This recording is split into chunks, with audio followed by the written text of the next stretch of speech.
नमस्कार, जय जिजाऊ, जय शिवराय, जय शंभूराजे. तर आजच्या व्हिडिओला सुरुवात करूया. सर्वप्रथम मी सांगेन सगळ्यांनी आपापल्या हेल्थची काळजी घ्यायची आहे. खूप खूप काळजी घ्यायची आहे, कारण आपली हेल्थ ही सगळ्यात मोठी दौलत आहे. तर त्याच्यासाठी तुम्हाला तुमची स्वतःची काळजी घ्यावी लागेल. कारण जो माझा प्रवास आहे, जो माझा अनुभव आहे, मी तुमच्यापर्यंत शेअर करायचा आहे. मला कुणाला म्हणजे सिंपत्ती वगैरे घ्यायची नाही किंवा कुणाला घाबरवायचं नाही. ज्याच्याही नजरेखालून हा व्हिडिओ जाईल त्याच्या कामासाठी येऊ शकतो. कारण कलियुगाचं राज्य असं आलं की कधीही काहीही कोणालाही होऊ शकतं आणि माझ्या बाबतीत पण तसंच चाललेलं आहे. तो माझा प्रवास तुमच्याबरोबर शेअर करणार आहे. इतर रोगांचे सिस्टम असतात, पण ह्या रोगाला काही सिस्टम नसतात. त्यामुळे हा लक्षात येत नाही माणसांच्या, अचानक तो काम करतो आपल्या ब्रेनला. सगळ्यात महत्त्वाची तुमची हेल्थ आहे आणि खाण्यापिण्याची काळजी घ्या. वर्कआउट करा, एक्सरसाइज करा, टेन्शन जास्त घेऊ नका. डाएट टाकायला लागतात, पण त्याचे सिस्टम असतात किंवा त्याचे एक थोडेसे उपचारसुद्धा असतात. आपण घरी करू शकतो, पाठ थापटू शकतो किंवा मोठ्या श्वास घ्यायला सांगू शकतो, फुकायला सांगू शकतो. पण याच्यामध्ये काहीच सिस्टम नसतात. रात्री उत्तम झोपला आहे, झोपला आहे, फिरून आला आहे, वर्कआउट केलं, सर्व काही केलं. उद्या सकाळी मॉर्निंग शूट आहे त्यांचं, शूटसाठी जायला निघाले, पण त्यांना त्यांच्या बॉडीनं अलर्ट केलेलं आहे. पण पेशंटला बॉडी अलर्ट करते, पण आपले स्वतःचे तर्क वितर्क लावत बसायचं नाही. कारण तर्क वितर्क त्यांनी लावले की मी एका कुशीवर झोपल्यामुळे माझ्या हाताला पायाला वगैरे मुंगी आल्या असतील, त्याच्यामुळे माझा हातपाय वगैरे जड होते. पण नाही, असं नव्हतं. त्याचं दुसरंच कारण होतं. पण त्यांनी त्याच्या अगोदरच आम्हाला सांगितलं असतं तर ही सुद्धा वेळ आली नसतं. वॉक करत राहिले आम्ही झोपले होतो. आणि अर्ली मॉर्निंगची वेळ आहे ती, कारण ते आम्हाला न त्रास देता स्वतः आंघोळ करून चहा नाश्ता करून स्वतः निघून जायचे. आम्हाला खूप कमी बोलतात ते. त्यांना स्वतःचा त्रास दुसऱ्याला सांगायला आवडत नाही. ही पण गोष्ट तुमच्या जीवनात तुमच्यासाठी चांगली नाही. आपल्याला जी गोष्ट सांगायची आहे ती आपल्या परिवाराला, कुटुंबाला तर आपण सांगू शकतो, तर ती सांगायची. आणि जेव्हा त्यांना पूर्णपणे त्यांचं एकदम मुवमेंट स्लो झाली हाताची आणि पायाची, ते बेडवर बसले. ताबडतोब हॉस्पिटलाइज केलं आणि थ्रोमलाइज केलं. बाहेर जेव्हा असता कुणाचीही मदत घ्या, कुणालाही सांगा. किंवा तुम्हाला जर तुमच्या बॉडीमध्ये काही चेंजेस दिसले किंवा अलर्ट करत असेल तर तुम्ही ताबडतोब हॉस्पिटल गाठायचं आहे. तर लावू बसू नका. त्याच्यानंतर थ्रोमलाइज केल्यानंतर म्हणजे एक रिकव्हरी आहे, ती एक मेडिकल आहे. कारण टायमिंग डॉक्टर बोलतात, हे डॉक्टर्सची कन्सल्ट केल्यानंतर किंवा डॉक्टरची टायमिंग खूप छान आहे. कारण तुम्ही हार्म करायच्या अगोदर तुम्ही हॉस्पिटलाइज केलं, त्यांना ट्रीटमेंट केली, चांगल्या डॉक्टर्स केले. एवढी रिकव्हरी एवढ्या महिन्यामध्ये पॉसिबल अजिबात नाही आहे. तर सगळी कृपेने ते झाले आहे. पण सगळ्यांच्याच बाबतीत असं होईल किंवा आपली टायमिंग चांगली असेल असं नाही आहे. हे 13 दिवस भयानक होते आमचे. एवढे की आम्ही आमच्या मुलंही म्हणजे बऱ्यापैकी मोठे आहेत. कोणी सकाळची वेळ असल्यामुळे कोणती मदतीला येऊ शकत नाही. मीही परेशान करणं कुणाला जरुरी नाही समजलं, कारण मला स्वतःला तो अनुभव नाही आहे की काय आहे हे. म्हणजे हे ब्रेन स्ट्रोक आहे. मी कधी पाहिलं नाही, कारण माझ्या खालून कधी गेलं नाही किंवा मी कुणाचं पाहिलं नाही.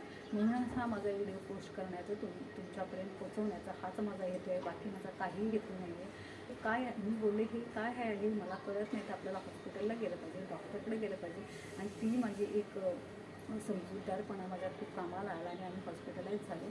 किंवा मला काही कळतच नव्हतं, कारण मी त्याच्यावर तर लावण्यात टाईम वेस्ट करणारच नव्हते. कारण त्या दिवस जे आम्ही हेक्टिक काढले ते खूप म्हणजे एवढे खूप रडत काढले. थ्रोमलाइज केल्यानंतर डॉक्टर बोलले की हार्ट पेशंट आहे, तो तुम्हाला व्हेंटिलेटर लावावं लागेल. आणि त्या व्हेंटिलेटर लावल्यानंतरचे ते पूर्ण स्लिपिंग मोडमध्ये त्यांची बॉडी ठेवली जाते ICUमध्ये. जोपर्यंत त्यांना मेंटली प्रेशर करायला नको, कोणी बोलायला नको, कारण त्यांच्या ब्रेनला पूर्ण रिलॅक्समध्ये ठेवलं जातं.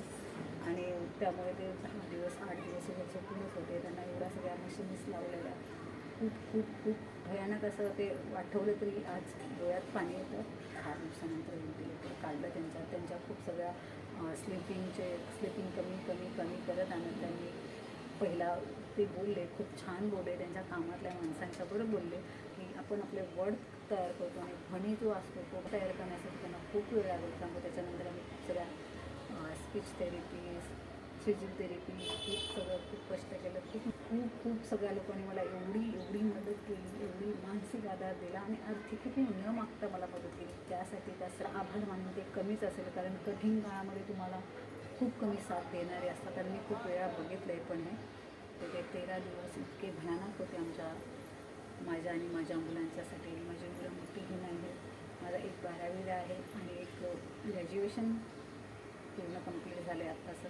त्याचं मास्टर करायचं पण स्वप्न होतं, पण आज ते मास्टर पण राहून गेले, कारण पप्पांना असं झाल्यामुळे आता तर ते जॉबवर नाही जाऊ शकत. वर्षभर तरी त्यांना फिजिओथेरपी, मालिश वगैरे गाडसून द्यायचं मी प्रयत्न करते. बाकी त्या परमेश्वराच्या हातामध्ये आहे, नाहीतर मग माझ्यावर आणि माझ्या मुलावर ही सगळी जबाबदारी येऊन पडणार आहे.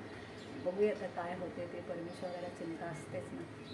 त्याच्यानंतर घरातले बोलले, कर्नाटकमध्ये एक गाव आहे नागरमोला, तिकडे घेऊन जाऊया. तिकडे पण आम्ही 3, त्याचा व्हिडिओ पण मी तुमच्यापर्यंत पोस्ट केलेला आहे. तिकडे पण 3 वेळा व्हिजिट केली.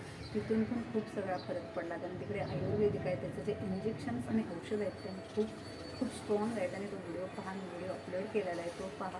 आता खूप छान आहेत सगळे. सगळं स्वतःचं स्वतः करतात, फिरायला जातात, मार्केटला जातात.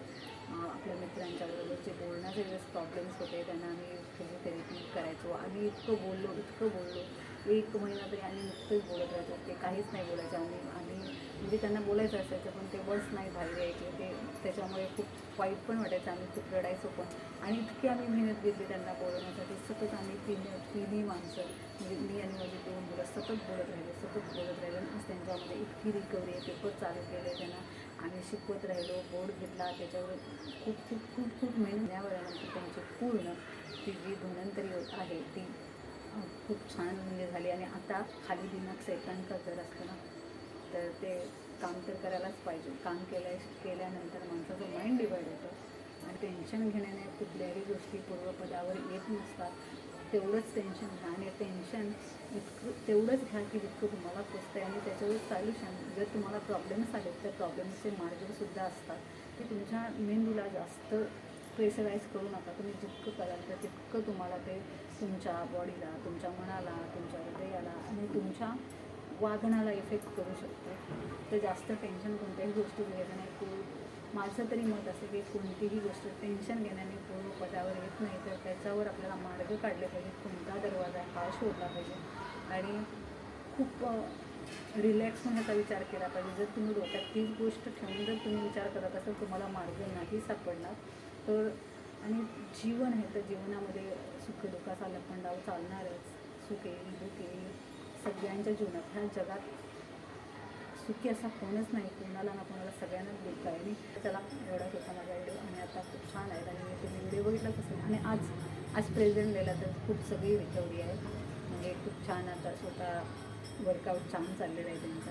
आणि आता 1 महिन्यापासून माझा जो कामाचा भार आहे तो खूप कमी झालेला आहे. मग त्यांनी स्वतःची जबाबदारी त्यांच्या हातात घेतली आहे आणि स्वतःच वर्कआउट करतात, स्वतःच सगळ्या गोष्टी, म्हणजे एव्हरीथिंग ते सगळे स्वतः करतात. तर खूप छान वाटतं. आणि लवकर त्यांची रिकव्हरी व्हावी आणि लवकर ते जॉबवर जावावे. म्हणजे त्यांच्या पैशासाठी नाही, पण त्यांच्या माइंडसाठी, त्यांच्या माइंडला रिलॅक्स व्हावं. कारण खूप कामावर खूप प्रेम करणारे होते ते. सगळ्या फॅमिलीच्या अगोदरसुद्धा त्यांचं काम असायचं. त्यांनी कामात जाणं त्यांचं जायला तर पाहिजेच माझं म्हणणं, पण पैसे हा वेगळा भाग राहतो. पण त्यांना जो आनंद मिळेल तो खूप छान आहे. म्हणजे त्यांना तो मिळावा आपल्या मित्रांच्या बरोबर, किंवा त्यांच्या कामावर जे प्रेम आहे, त्यांचं जे आहे कॅमेरा जे ग्रोथ मी बघू त्यांना ते काम खूप आवडतं.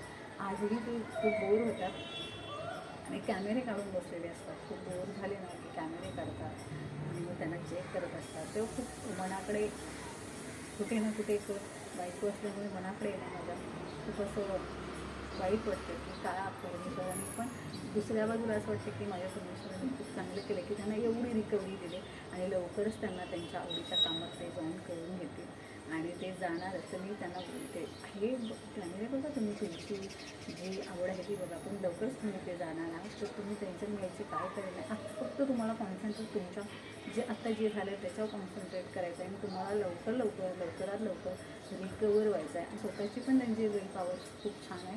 कारण आपली मेहनतच काही कामाला येत नाही, कारण त्या माणसाची सुद्धा विल पॉवर आहे ना, ती खूप कामाला येते. की त्यांना आहे की नाही, मला कोणाला त्रास द्यायचा नाही, मला माझ्या पायावर उभं राहायचं आहे. ही छान त्यांची विल पॉवर होती. कारण ICU काढल्यानंतर ते म्हणजे मोमेंट काहीच नव्हती, पण कोणी नसताना ते स्वतः बेडवर चालत गेले. डॉक्टर पण बोलले की काय आहे ह्या माणसाला एवढी विल पॉवर आहे की स्वतः बेडवरून उठला, की जे की शक्य नाही आहे. आणि डॉक्टरने तेव्हा होप्स केले की हा माणूस जास्त दिवस रिकवर करायला घेणार नाही. त्याच क्षणापासून त्यांनी त्यांची फिजिओथेरपी चालू केली. स्पीच थेरपी चालू केली. मी माझा अनुभव शेअर केला की तुला असेल तर लाईक करा, शेअर करा आणि सबस्क्राईब करा. तर चला बाय.